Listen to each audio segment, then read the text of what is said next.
Selecting a fragrance is an incredibly personal decision that is only further complicated by the endless options out there.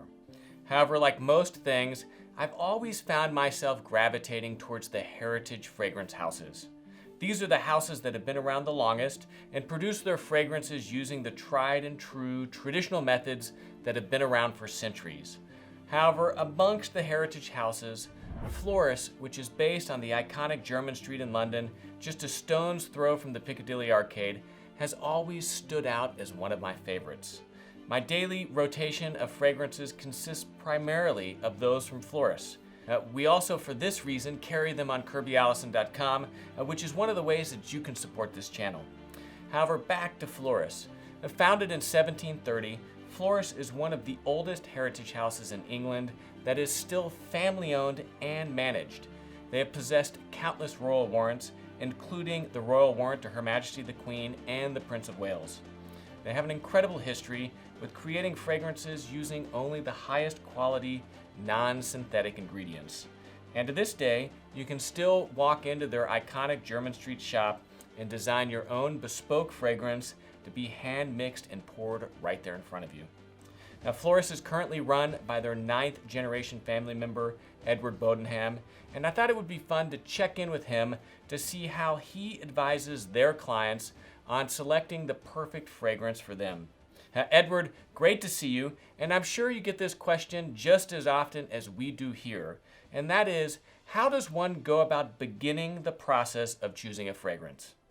Thank you, Kirby. Well, smelling a fragrance and finding a fragrance is something that is really instinctive. It is something that is very natural for us and primal, really. So if we smelt burning now, we would instantly know that that was a danger signal, that something was burning in the building.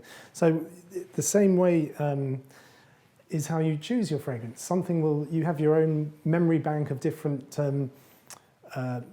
smell experiences that sort of determine your tastes in perfumery, in fragrances. So if you smell something and instinctively like it, then you should go with that, really. And it's different for every single person, because each person has their own memory bank of fragrances that they've smelt throughout their life, which remind them of happy memories or not so good memories. So you'll see someone's face light up when they smell something that connects with them instantly. So when a customer first steps inside Floris, how do you begin the journey to finding the fragrance that's right for them?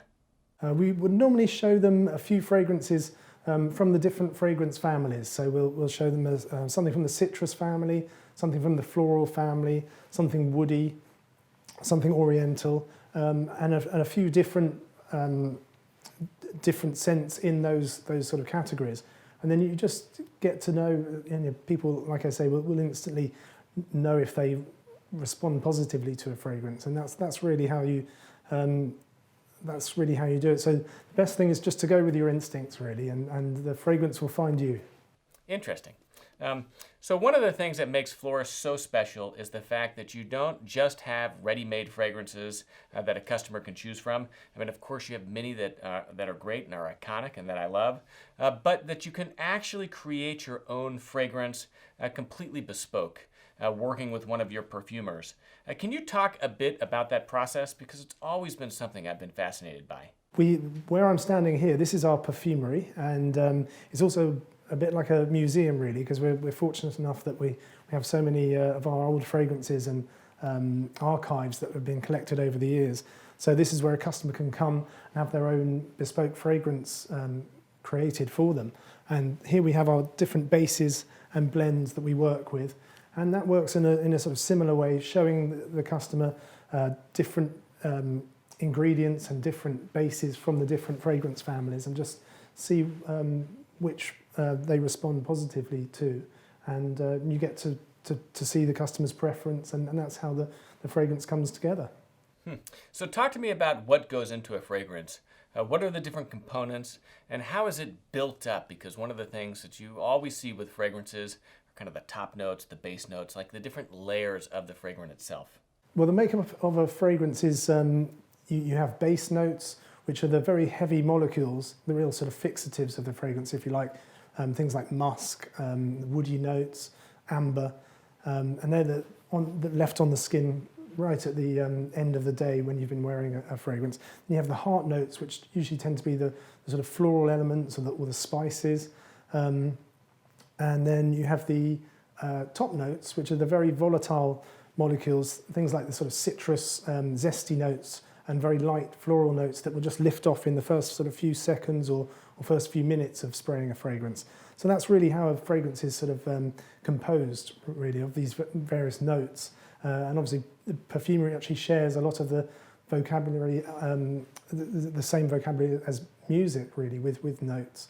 Well, I mean, of course, Floris isn't short on iconic fragrances.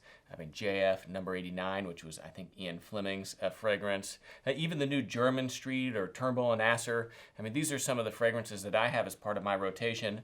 But what are some of your top tips for someone trying to find the right fragrance for them when really choosing amongst those that you have already developed? I think the top tips are to try a few different fragrances from different families and just go with your instincts, really. You'll know if you like something or if you don't like it, and just be guided by your instinct. And if you smell a few fragrances and you start to get overwhelmed by smelling too many different fragrances that your brain has never smelt before, so sometimes it can be a little bit overwhelming, then go outside, go for a walk for 5 minutes.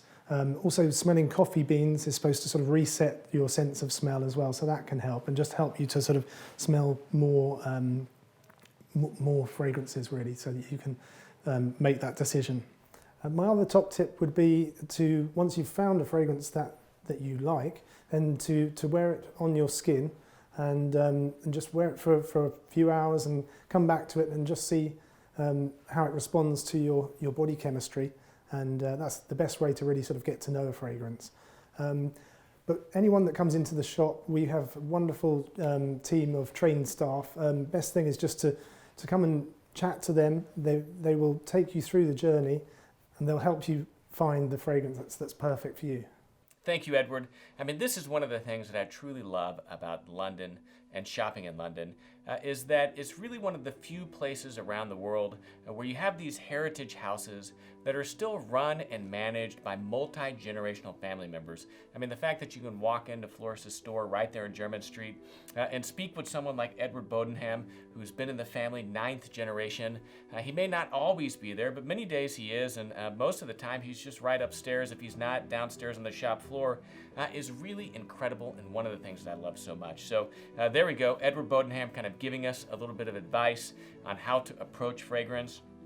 I mean, I know, kind of thinking of myself, that, kind of the way that I approach it is not, really kind of being overwhelmed by it and really kind of playing around with it, flirting with some different fragrances, trying different things out, seeing what you like.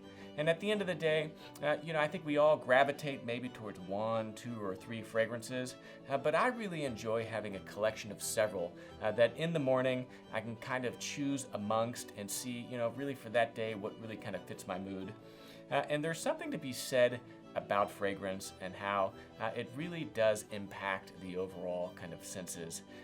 I honestly don't feel like I've gotten fully ready for the day in the morning until after, of course, I've tied a tie, I put my jacket on.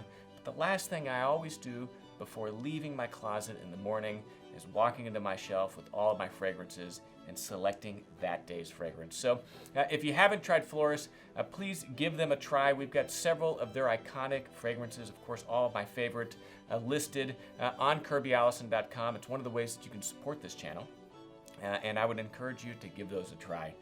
If you haven't seen our full Piccadilly Arcade walking tour or our Jermyn Street walking tours, check those out. We kind of talk about several of these other heritage houses for which London is so well known.